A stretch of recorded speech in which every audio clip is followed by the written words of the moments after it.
New video and updates के लिए bell icon पर प्रेस करें और ऑल पर सेट करें। शुरू करते हैं अल्लाह के बाबरकत नाम से जो बड़ा मेहरबान और नहायत रहम वाला है। तमाम तारीफ़ें मेरे अल्लाह रब्बुल इज़्ज़त के लिए हैं। खौफनाक कहानियों के मुअज़्ज़िज़ नाज़रीन को मेरी तरफ़ से अस्सलाम वालेकुम। उम्मीद करती हूँ आप सब लोग खैरियत से होंगे। आज आप लोगों के लिए बहुत ज़्यादा डरावनी कहानी लेकर आई हूँ।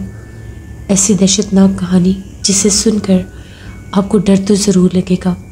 तो कहानी सुनने से पहले कमरे की लाइट ज़रूर ऑन करें, क्योंकि ये कहानी है एक खौफनाक रात की।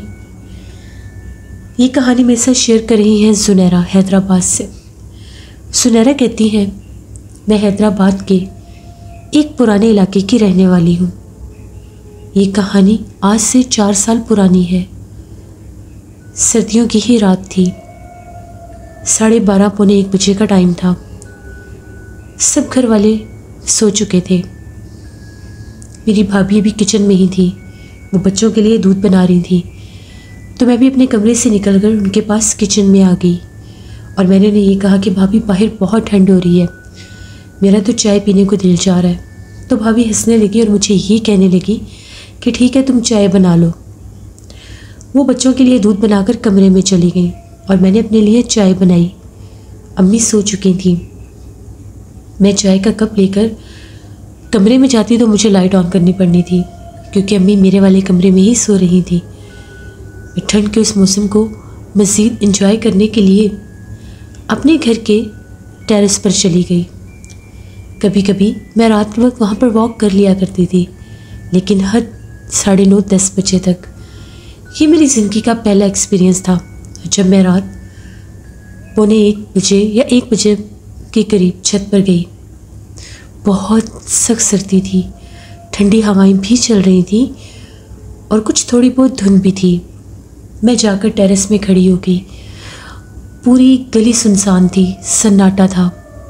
ढूंढने से भी उस सर्दी में कोई नहीं मिल रहा था, ना तो कोई इंसान ना ही कोई जानवर। कुत्ते भी दुबक के ठंड के मारे कहीं जाकर छुप गए थे और कोई बिल्ली भी नहीं थी कहीं। मैं बिल्कुल अकेली जाग रही थी। कभी इस कोने पर खड़ी होती तो कभी उस कोने पर। जैसे ही मैं चलती चलती टेरेस के दूसरी साइड पर गई, उस तरफ एक सुनसान सी गली थी। उस गली में कभी भी रौनक नहीं रहती थी। कोई नहीं जानता इसकी वजह क्या थी। हम लोगों के घर की पिछली गली बनती थी। कुछ लोग कहते थे कि वो गली आगे से जाकर बंद है, इसलिए उसमें आमदोरफ्त नहीं है, लेकिन कभी भी हम लोगों का उस गली में जाना बना ही नहीं। तभी एकदम से मेरे कानों के साथ चूड़ियों की आवाज़ टकराई, जैसे किसी ने चूड़ियाँ पहनी हुई हैं। कांच की चूड़ियों की खनक मेरे कानों तक पहुंची। तो मैं बेसाख्ता यहाँ वहाँ देखने लगी, मगर कहीं तो कुछ था ही नहीं। फिर एकदम से ऐसे लगा कि जैसे उसी सुनसान वीरान गली में कोई चल फिर रहा है। कुछ कुछ घरों के आगे लाइट तो जल रही थी, लेकिन वो गली आगे से जाकर बिल्कुल अंधेरी थी, क्योंकि वहाँ पर जो घर थे वो भी काफ़ी अरसे से खाली पड़े थे। पता नहीं वहाँ के मुकीम कहाँ थे। खैर, मैं थोड़ी सी उसी तरफ जाने लगी, टेरेस के उस हिस्से की तरफ। हम लोगों का घर काफ़ी बड़ा था और टेरेस की गैलरी जो थी वो पिछली गली में भी जाती थी, लेकिन वो खुला टेरेस नहीं, एक गैलरी थी। तो मैं उस तरफ चली गई।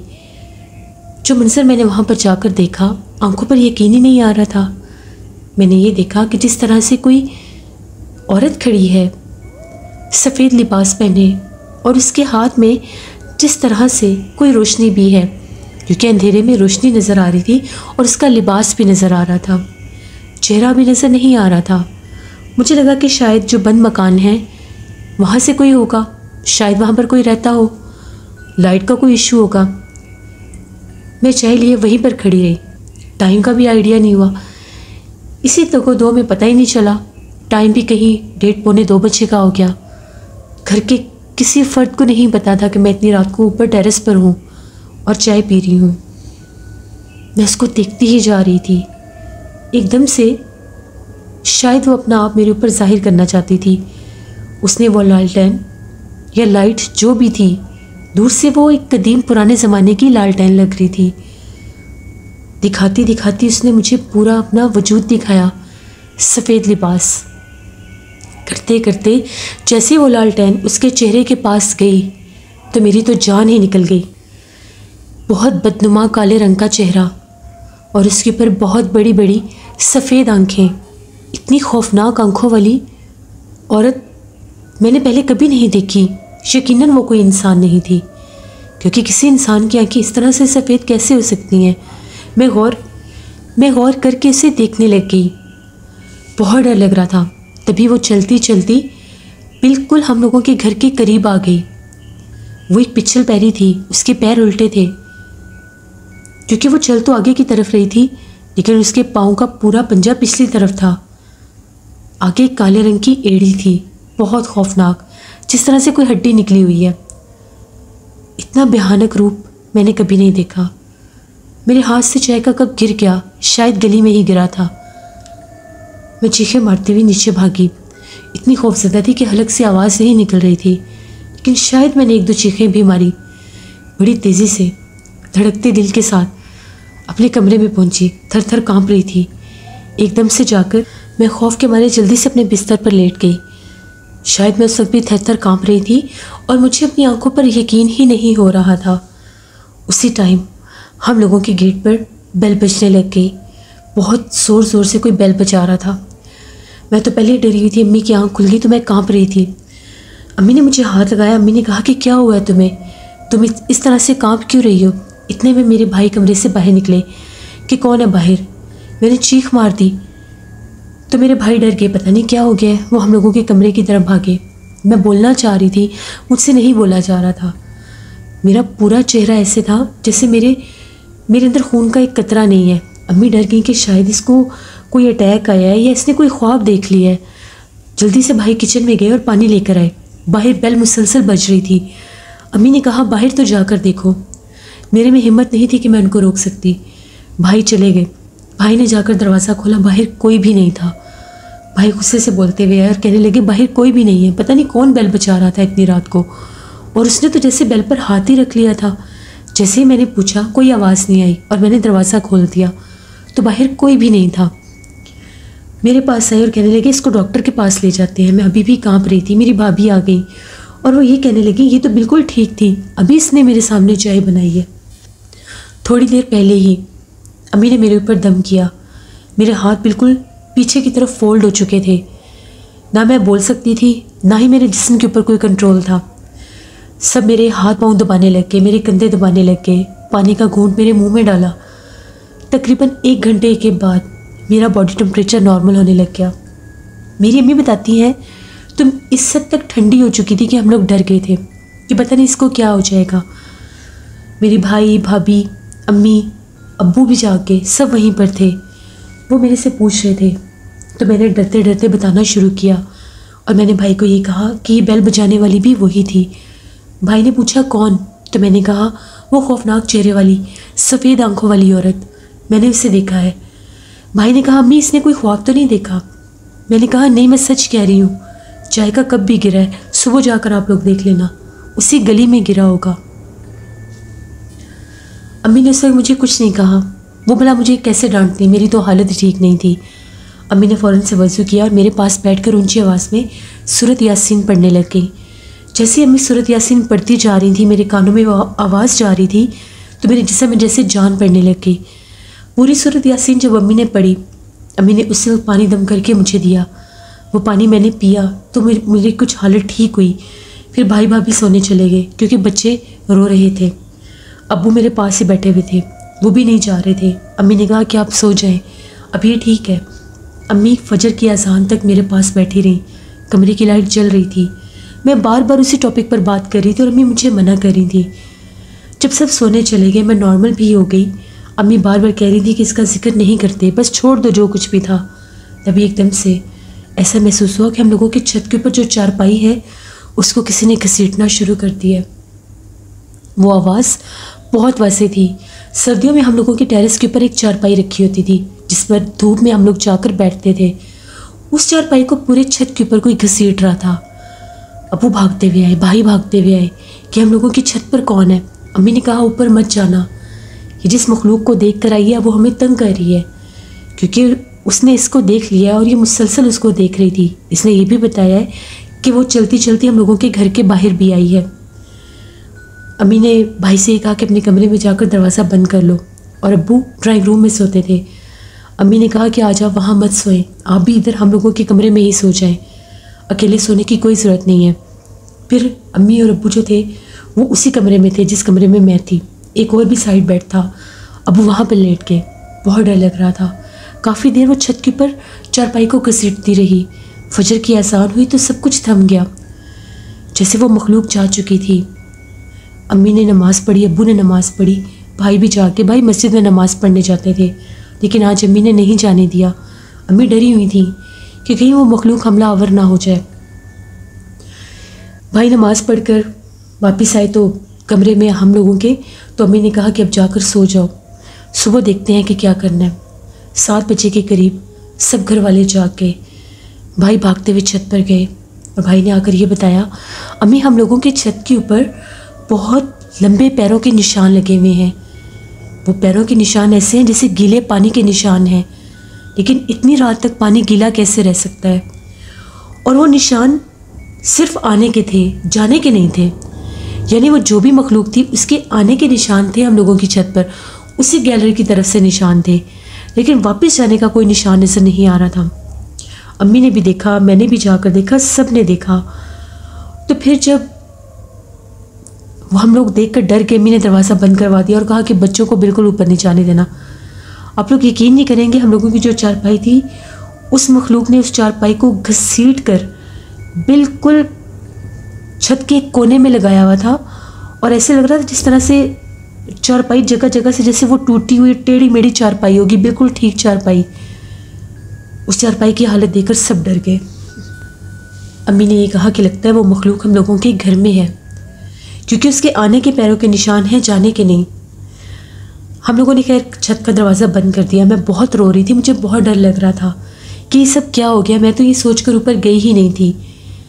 अब्बू ने ये कहा कि ये मसला ऐसे छोड़ने वाला नहीं है, घर में छोटे छोटे बच्चे हैं, हमें कुछ करना होगा। अब्बू मस्जिद की तरफ भागे। इमाम साहब का घर पास ही था, तो पता चला कि इमाम साहब शहर से बाहर गए हुए हैं। फिर अब्बू ने वहीं पर 1-2 आदमियों से बात की कि रात भर हम लोगों के साथ ये माजरा होता रहा है। मेरी बेटी ने पिछली गली से किसी मखलूक को देखा है, और वो ये बताती है कि वो बहुत खौफनाक चेहरे वाली कोई मखलूक है। तो उन आदमियों का ये कहना था कि उस गली का पिछला हिस्सा खाली है, वहाँ पर 3 मकान हैं, वो तीनों वीरान हैं। उन तीनों मकानों की जगह पर जब खाली प्लॉट्स थे तो वहाँ पर कुछ दरख्त थे। जैसे उन लोगों ने उन दरख्तों को काटा और वहाँ पर घर बनाए, तो जब वहाँ के मालकान वहाँ पर आए तो वो वहाँ पर आबाद नहीं हो सकते थे, वो वहाँ पर रोशनी कर सकते ही नहीं थे।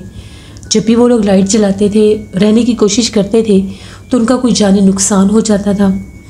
कोई मखलूक उनको रात भर डराती थी, उनके चेहरों पर जैसे आकर थप्पड़ मारती थी, उनके बाल खींचती थी, उनके बच्चों को उठा उठा कर चारपाइयों से पटकती थी। उनकी भी औरतों ने ऐसे ही मखलूक के बारे में बताया था। तब से गली का वो हिस्सा बिल्कुल ही वीरान है और वो गली बिल्कुल सुनसान है। उस गली में अगले वाले हिस्से में सिर्फ 4 घर हैं, और उनके लोग भी जो हैं वो मगरिब के बाद घरों से बाहर नहीं निकलते। वो जितने भी लोग हैं मगरिब तक अपने घरों में वापस आ जाते हैं, क्योंकि उनके अपने घर हैं, वो छोड़कर नहीं जाते यहाँ से।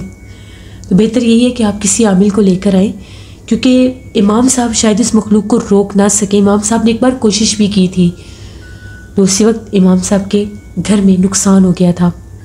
उनके बच्चे को उसी मखलूक ने डराना शुरू कर दिया था, तो इमाम साहब ने कहा था कि मैं इसको रोक नहीं सकता।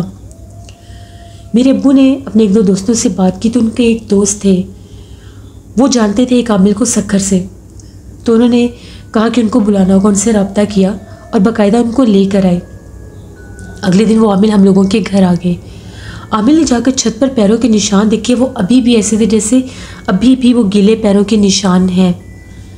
उनका ये कहना था कि वो बहुत भयानक मखलूक है, वो बहुत खौफनाक आफत चुड़ैल है, जो उन दरख्तों पर आबाद थी जिनको लोगों ने काट कर अपने घर बनाए, इसीलिए उसने वो घर वीरान कर दिए। फिर इस बच्ची ने उसको देखा रात के पिछले पहर में, जब वो आज़ाद उस हिस्से में चल फिर रही थी या घूम रही थी, वो रात भर उसी गली में चलती फिरती है। आप लोगों ने गौर नहीं किया, गली से मुख्तलिफ आवाज़ें गूंजती होंगी, वो उसी की हैं जो मुख्तलिफ आवाज़ें निकालती है। अब आप लोग कुछ अरसा अपने छत पर मत जाएं और कोशिश करें कि इस बच्ची को अकेला ना छोड़ें। फिर उन्होंने हिफाजत के लिए हम लोगों की सीढ़ियों के दरवाजे पर एक तावीज़ लगा दिया और हम लोगों के मेन गेट पर भी, और ये कहा कुछ भी हो जाए आप लोगों ने छत पर नहीं जाना, कुछ भी हो जाए, कोई आहट आवाज़ छत से आए तो नहीं जाना। 21 दिन ये परहेज़ कर लें, उसके बाद मैं दोबारा आऊँगा और फिर देखूँगा कि वो यहाँ से चली गई है या नहीं। ये बात सच है कि वो यहाँ पर मौजूद है। जब वो चले गए उस दौरान मुझे ख्वाब आता था जैसे मैं अपने कमरे में लेटी होती हूँ और मेरे ऊपर वही मखलूक सर वाली तरफ से झुकी हुई होती है। उसका चेहरा बार बार मेरी आंखों के आगे आता था। बच्चे जब सहन में खेल रहे होते थे तो वो रोने लग जाते थे और डर जाते थे और ये कहते थे कि छत के ऊपर से कोई झांक कर देखता है और वो बहुत डरावनी है। फिर बच्चों को हम लोग सहन में भी अकेला नहीं बैठने देते थे। हम लोगों के सहन में बहुत खूबसूरत फूलों की बेल थी। वो बेल देखते देखते जलकर काली हो गई क्योंकि उस वक्त हम लोगों के घर में उस खौफनाक मखलूक का बसेरा था। वो आती जाती थी। कभी कभी ऐसा लगता था कि जिस तरह से छत के ऊपर से किसी औरत की आवाज़ आती है, जैसे वो दूर से किसी को आवाज़ देती है।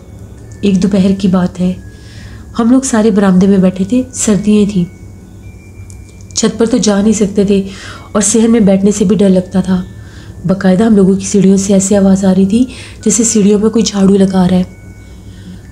10-11 दिन ये मामला चलते रहे। रात भर छतों से आवाज़ आना जैसे कोई ऊपर चलता है, कोई बोलता है।